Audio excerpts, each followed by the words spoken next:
Bom dia a todos, bom dia a todas, sejam muito bem-vindos e bem-vindas a mais um ICL Mercado Investimentos. Hoje, segunda-feira, dia de saber as perspectivas para a Bolsa aí, em relação às perspectivas também dos analistas para o desempenho da nossa Bolsa nessa semana. A gente vai falar de IGP-10, índice de preços que já saiu aí em relação a março. A gente tem também o IBCBR sendo divulgado hoje, IBCBR conhecido por ser um termômetro aí do PIB baseado naquelas pesquisas mensais que a gente trouxe na semana passada.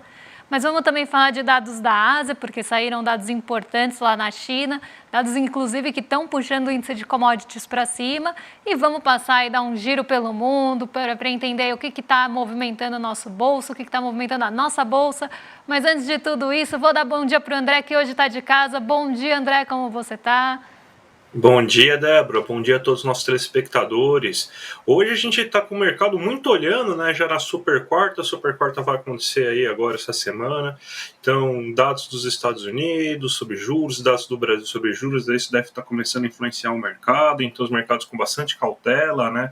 Mas a gente tem o IBCBR para falar acima do esperado. Um bom crescimento econômico do Brasil aí, pelo menos aí um termômetro mostrando aí um bom crescimento agora no mês de janeiro. A gente tem o IGP-10, vamos tentar entender, decifrar aí o que o IGP-10 está falando para a gente. Mas já vamos começar com a agenda então, né, Débora? Porque tem bastante coisa para falar hoje, então já vamos para a agenda agora, né? Exato, hoje a gente tem uma agenda importante, assim, com indicadores importantes. Ela não está tão extensa, mas os dados que saem aí são bem importantes. A gente teve antes da abertura aqui no Brasil o balanço da Embraer sendo divulgado. Em seguida, aí, já pela manhã, na zona do euro, a gente teve balança comercial de janeiro, CPI, né, que é o índice de preços ao consumidor, e o núcleo do índice de preços ao consumidor já ao final de fevereiro. Na Alemanha, a gente tem ali a participação de dirigentes do Banco Central Europeu em um evento ali em Frankfurt. Agora a gente já entra aqui no nosso território brasileiro, a gente tem o IGP-10, que a gente vai falar bastante de março, divulgação da FGV. Vamos ver como é que os preços se comportaram aí nesse mês. A gente também tem o IPCS da segunda quadricemana de março também já fechado. Em seguida, a gente teve a divulgação do IBCBR, dado que a gente também vai trazer aí com mais detalhes para vocês. Vamos passar aí pelos principais pontos do IBCBR. IBCBR, como eu falei, termômetro aí do nosso crescimento. A gente tem mais tarde a divulgação do índice de confiança das construtoras de março. Temos mais discursos ali sobre política monetária acontecendo lá em Frankfurt. Temos balança comercial semanal aí divulgada às 15 horas, como já é de costume. E depois do fechamento, a gente tem 3 balanços importantes aí sendo divulgados: Braskem, Itaúsa e Magazine Luiza. Então, isso também pode ficar aí um pouco no radar do mercado, que, como o André falou, já está bem voltado para a super quarta desde a semana passada. Mas a gente vai explicar sobre isso aí quando formos falar da abertura. Ótimo, Débora. Então vamos passar então já para o nosso giro pelo mundo, né? A gente sempre coloca aquela nossa notícia que para vocês saberem, já saber o que vocês podem esperar, né?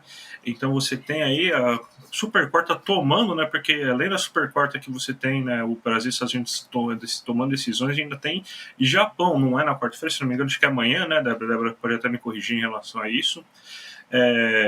Que você tem, então, decisões de taxa de juros aí que vão definir, né, muita coisa nos mercados essa semana, por causa que você tem a expectativa aí dos juros de longo prazo, né, nos Estados Unidos são as Treasuries, aqui no Brasil é o DI longo, então tem bastante coisa aí que pode afetar a Bolsa, né, mas vamos já dar esse giro pelo mercado aí, que teve dado importante da China também, né, sendo divulgado, Débora. A gente teve dados importantes hoje sendo divulgados lá na China. Na verdade, durante a madrugada, né, ainda foram divulgados ontem ali na China. E esses dados, eles surpreenderam, né? Então, eles ficaram todos acima do esperado. Isso trouxe um fôlego bem importante para as bolsas asiáticas nessa manhã, né? Então, a gente teve ali todos os indicadores que foram divulgados. Então, a gente teve divulgação do que hoje lá na China? Nós tivemos vendas no varejo, produção industrial e investimentos em ativos fixos. Os 3 indicadores, né, os 3 aí, dados, as 3 divulgações surpreenderam a projeção. Então, a gente vê aí os ativos fixos em 4,2%, a expectativa para o mês de fevereiro era de 3,2%, então surpreendeu e surpreendeu bastante.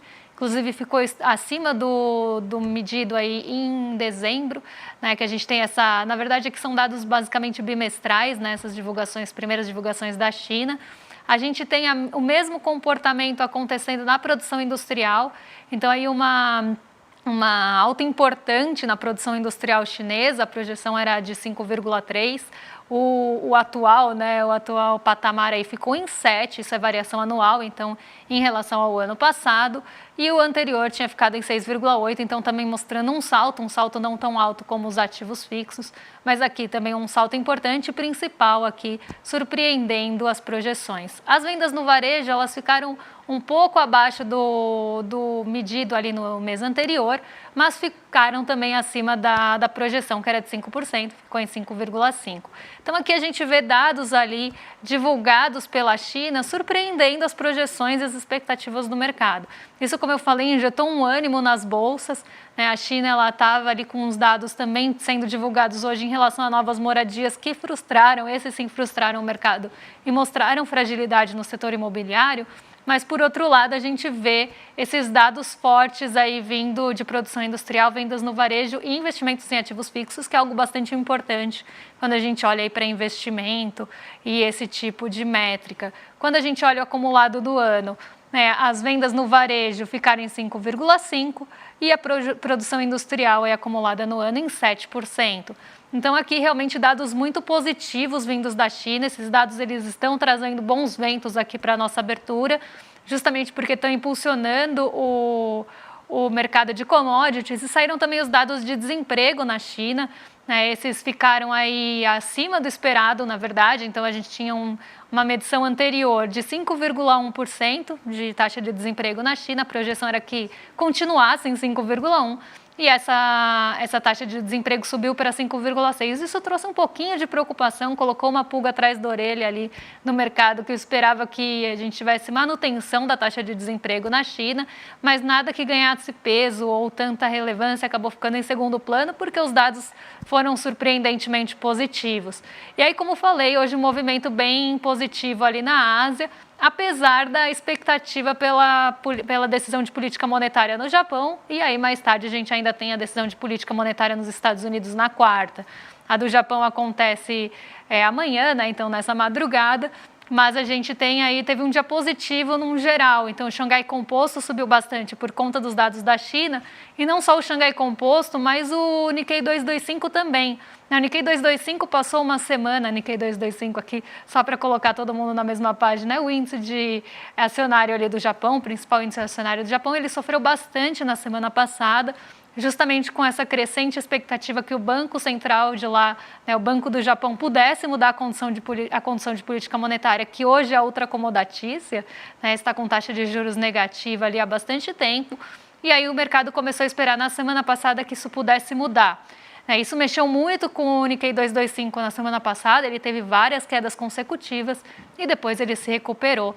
Ele conseguiu aí hoje dar um salto bem alto, inclusive, subiu mais de 2%, e o Xangai Composto subiu 0,99% aí, refletindo os dados econômicos da China.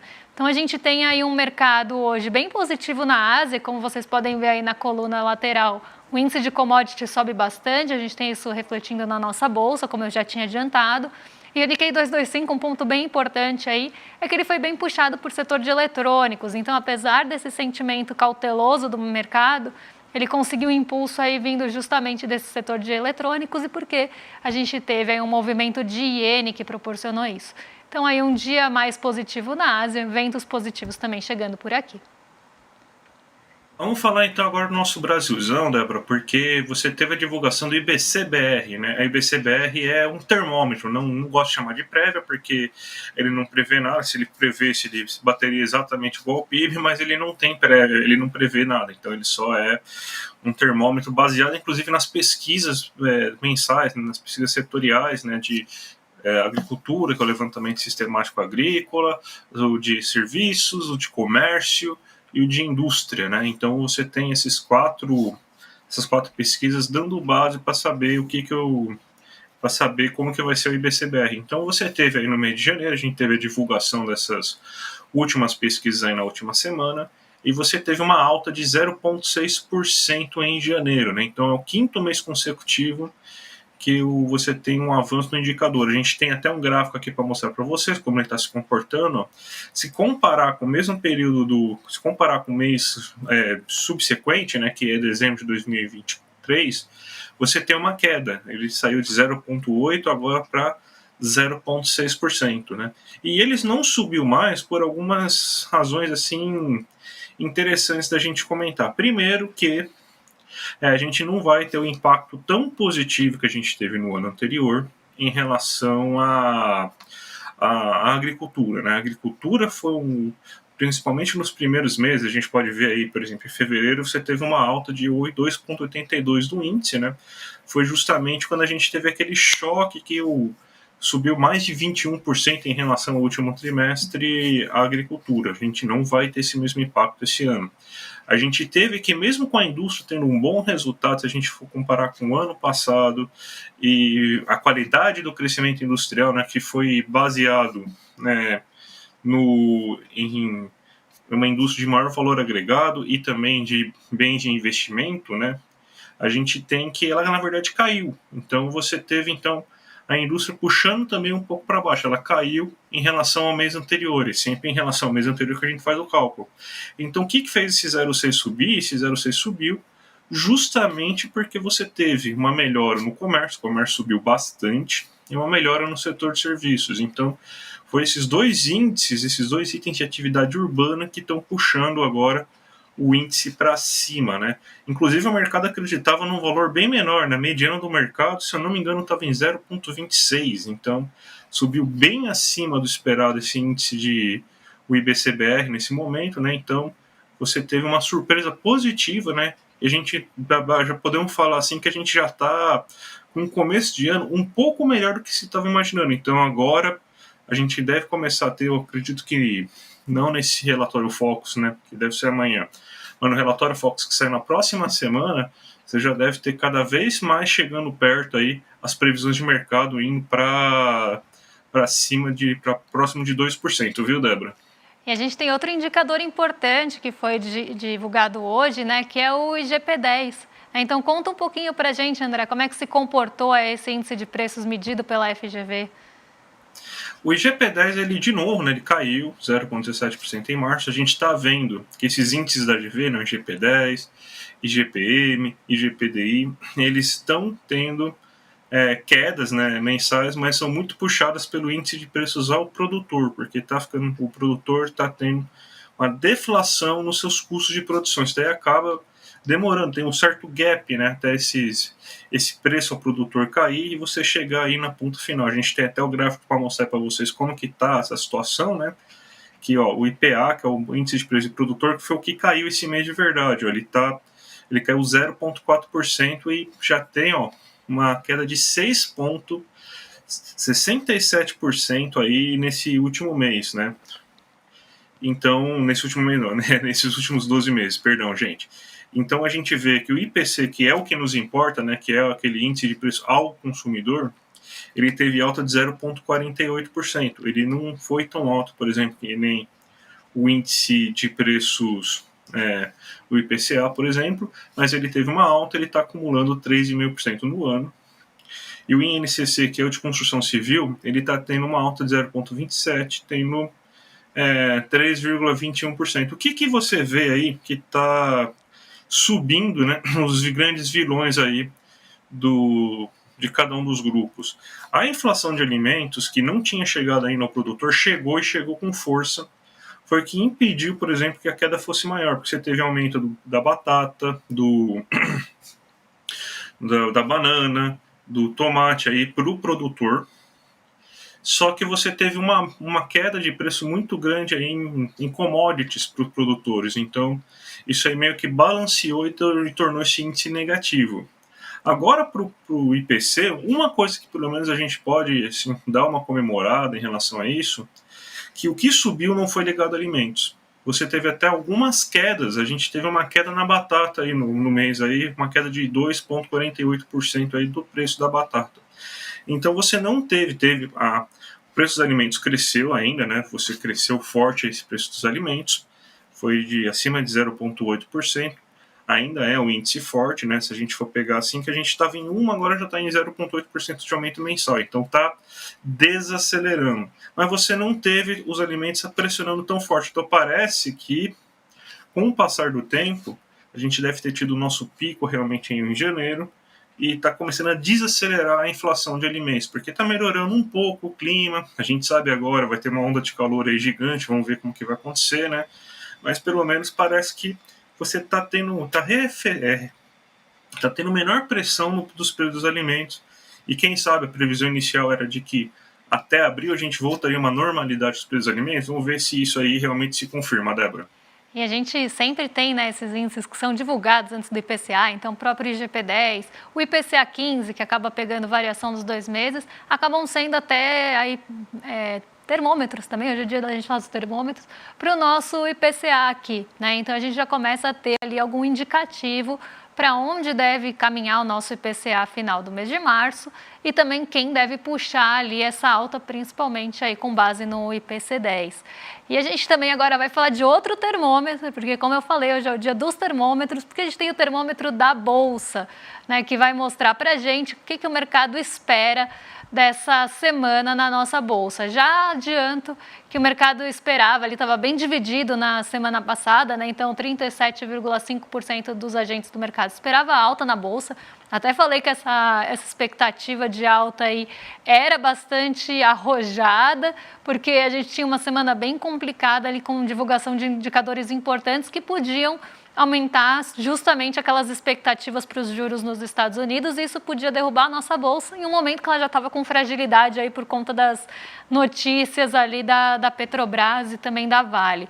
Então eu falei que era até uma expectativa bem arrojada essa de alta, e o mercado, né, quem esperava aí a alta da bolsa errou, porque nossa bolsa caiu 0,26%. Então, ali, aquela parcela do mercado, aquela fatia também de 37,5%, que esperava que nossa bolsa ia cair, esses sim tiveram ali suas projeções acertadas. Mas agora, para essa semana, também vejo aí uma projeção bastante arrojada, bastante aí até agressiva, diria, do mercado, porque a gente tem uma expectativa majoritariamente de alta, e nós temos uma expectativa de estabilidade em 40%. Não temos expectativa de queda para essa semana. Então, isso mostra um mercado bem otimista.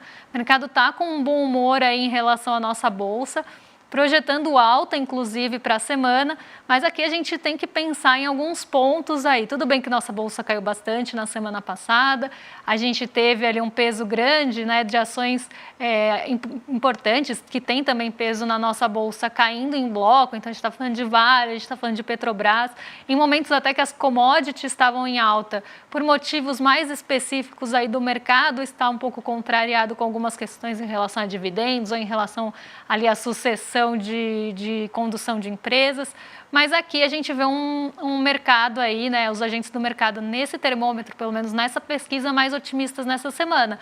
E numa semana que a gente tem decisão de política monetária no radar, a gente deve ter, depois dessa decisão de política monetária, sobretudo nos Estados Unidos, aquelas sinalizações ou não, né, para onde vão os juros por lá, e isso pode pesar na semana. Então aqui a gente tem uma semana bem importante aí, mas a gente está vendo uma expectativa majoritária de recuperação da nossa bolsa, porque a gente vem aí de uma semana que a gente teve um desempenho bem ruim, né, principalmente das ações de grande peso, então o mercado está olhando para uma recuperação dessas ações e desses ativos nessa semana. Mas dependendo de como for aí a decisão de política monetária, e mais do que isso, porque a decisão ali já está com uma perspectiva majoritária de probabilidade de manutenção dos juros nos Estados Unidos. Mas o que vier sinalizado depois, isso sim pode mexer bastante com as expectativas. Mas a gente tem também uma semana, por outro lado, que a gente teve divulgações logo no início da semana de dados positivos na China. Isso também pode puxar nosso Ibovespa para cima durante a semana e dar uma balanceada nessas expectativas, esses temores crescentes em relação aos juros dos Estados Unidos, que estão sendo cada vez mais postergados, aqueles cortes. Então, primeiro a gente esperava para março corte, depois a gente passou a esperar para maio, agora a expectativa majoritária é que os cortes venham em junho, mas agora o mercado também já está um pouco ali receoso que esses cortes venham só no segundo semestre. Então, dependendo de como for essa super quarta, a gente pode ter aí um movimento de queda na bolsa. Mas o mercado espera aí majoritariamente a alta nessa semana. Débora, então vamos agora para a abertura, né? Já que a gente está falando sobre isso, vamos para a abertura de mercado aí, né? Então, o que você tem para falar para a gente em relação a tudo isso? A gente tem um dia positivo hoje de abertura, né? A gente tem as commodities aí ajudando o Ibovespa a subir, então a gente tem o Ibovespa subindo 0,13, mas a gente vê que ele acompanha de longe aí os índices de Nova York. Os índices de Nova York estão com uma alta muito mais acelerada, índices de Nova York que fecharam a semana passada também em queda, tiveram uma sexta-feira ruim, assim como nossa bolsa, então a gente teve um dia bem negativo na sexta e hoje a gente vê uma recuperação do mercado. E a gente tem alguns pontos realmente para olhar, porque está todo mundo subindo, né? Então a gente olha, tirando a EWZ que está zerado até agora, a gente vê todo mundo aí numa alta até acelerada. A gente vê os índices de Nova York puxados para cima, em um momento que as treasuries também estão em alta, a gente não vê movimento de queda de treasuries. Treasuries são aqueles títulos de dívida dos Estados Unidos, então a gente está falando ali dos rendimentos desses títulos de dívida, como se fossem títulos do governo aqui, mas vamos pensar numa analogia aqui Brasil, Tesouro, nossos títulos do Tesouro Pré. Então, a gente vê essas taxas aí abrindo em alta hoje. Então, isso mostra que, apesar de tudo aí, o mercado está bem receoso e está bem cauteloso com a super quarta. Então, a gente não vê um movimento de queda, ele está entre a estabilidade e a alta, desde a abertura aqui. O DI futuro, que é a nossa taxa de juros, está acompanhando essa alta, inclusive numa magnitude maior. E aí a gente tem um ponto que pode pesar aí no DI futuro. A gente tem a parte mais longa da curva dos juros, das expectativas para os juros futuros, sendo puxadas aí nessas partes mais longas pelo cenário do exterior mais incerto, mas a gente tem uma parte mais curta da curva aí respondendo diretamente a esses dados positivos que vêm saído aqui no Brasil. Então, a gente teve os PMIs já um pouco mais ali apontando para uma direção de possível alta em fevereiro. A gente teve dados positivos sendo divulgados pelo IBGE e a gente tem aí dados positivos hoje sendo divulgados pelo Banco Central em relação ao índice de atividade econômica, o IBCBR. Então, o mercado fica ali um pouco receoso de que pode ser que os juros caiam numa magnitude mais lenta, que talvez a taxa terminal Selic seja maior. Então, o mercado está um pouco preocupado em relação a isso e isso acaba refletindo nas negociações de juros futuros. Ao mesmo tempo, a gente tem um dólar em alta respondendo às treasuries. Então, a gente tem uma bolsa em leve alta e dólar em alta também. Então, aqui um dia bem atípico que o DXY, que é o índice que mede o dólar frente aos pares, também sobe, acompanhando o movimento lá dos títulos de dívida dos Estados Unidos. O petróleo Brent continua sua alta, então desde a semana passada a gente vê o petróleo Brent avançando, já atinge aí $85 por barril e a gente vê esse movimento com bastante incerteza ali. A gente teve na semana passada aquela questão da refinaria russa sendo atingida por um drone. Então, a gente tem um monte de incertezas aí em relação a rumos do petróleo, em um momento que a gente tem o corte de produção pelo OPEP e a manutenção de demanda, inclusive aumento de demanda para alguns grupos.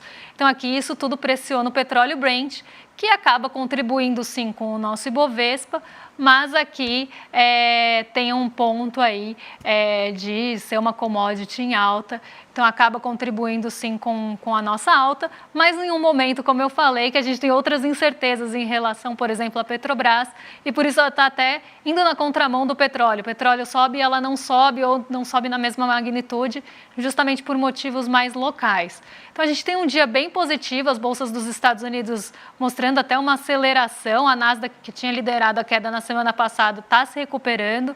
Então aqui um dia bem positivo para as bolsas num geral, mas vem aí um alerta, um alerta de preocupação do mercado em relação a juros, principalmente quando a gente olha Treasuries e DI futuro. E antes da gente dar os recadinhos aí do dia, porque a gente tem novidade aí, eventão novo vindo aí no ICL, eu vou me despedir do André.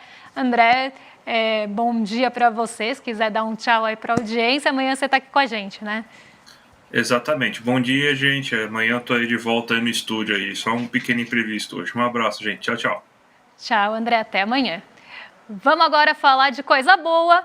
vamos falar do eventão que vem aí do ICL, porque a gente tem o Elliot Aronson, que é um dos psicólogos vivos aí mais importantes, autor do best-seller O Animal Social, e ele vai aí trazer para a gente uma aula, né? Ele vai dar uma aula aqui, junto ao Edu, e a gente vai ter aí essa aula falando ali, né, inclusive de como as pessoas são manipuladas, como a gente também dribla isso, mas tem VTzinho aí para vocês verem aí sobre nossa super aula. Esse é simplesmente o livro mais importante que eu já li em toda a minha vida. O Daniel Gilbert, um dos autores mais reputados no mundo no campo da psicologia social, descreve também como o melhor livro já escrito no campo da psicologia social. O Elliot Aronson, autor de O Animal Social, ele é o único psicólogo americano a ganhar os 3 principais prêmios da psicologia nos Estados Unidos: melhor professor, melhor autor e melhor pesquisador. Um sonho que eu tinha na minha vida era poder entrevistá-lo. Ele já está com idade avançada, tem 92 anos, mas esbanja a lucidez. Conseguimos! E vamos trazer esse presente para toda a nossa comunidade. No dia 7 de abril, um domingo, às 8 horas da noite, no horário de Brasília, Elliot Aronson vai nos dar uma entrevista sobre o conteúdo do Animal Social. Conto com vocês na aula. Um abraço. E essa aula aí que vai ser imperdível, porque além de trazer ali fatores que motivam ali decisões de comportamento, vamos aí falar das fake news, dessa manipulação que a gente tem também do comportamento das pessoas, porque todo mundo deve ter aquele tio que compartilha deepfake, aquela tia que vive postando fake news, então também como essas pessoas foram manipuladas, é um assunto tão aí, 92 anos, o Elliot Aronson, mas aí, como o Edu falou, com muita lucidez, trazendo assuntos bem modernos aí, bem contemporâneos e bem importantes para a nossa sociedade, então não percam essa aula, se inscrevam aqui no link que está aqui embaixo, iclmercado.com.br, e não deixem de assistir, porque vai ser um aulão aí, um presentão para vocês. E a gente volta amanhã. Então, a gente está aqui a partir das 11 horas da manhã com mais ICL Mercado Investimentos, mas agora vocês ficam aí em uma excelente companhia, porque começa agora o rolê ICL com o William Deluca e o Guga Noblar. Então, vocês ficam aí com eles a partir de agora. A gente volta, como falei, amanhã. Um beijão e até! Conhece a fera? Elliot Aronson, aos 92 anos de idade, ele é o psicólogo social vivo mais importante do planeta. O único a ganhar os 3 principais prêmios da Associação de Psicólogos dos Estados Unidos: melhor pesquisador, melhor autor e melhor professor. Elliot Aronson vai dar uma aula exclusiva e inédita aqui no Brasil para a comunidade do ICL. No dia 7 de abril, um domingo, às 8 horas da noite, no horário de Brasília. Ele vai explicar pra gente o conteúdo desse livro, O Animal Social, um livro que é considerado o livro mais importante sobre o tema comportamento humano no mundo. Para você participar, é só clicar no botão Saiba Mais aqui embaixo e gratuitamente se inscrever. Se inscreve agora e chame seus amigos e amigas para participar também.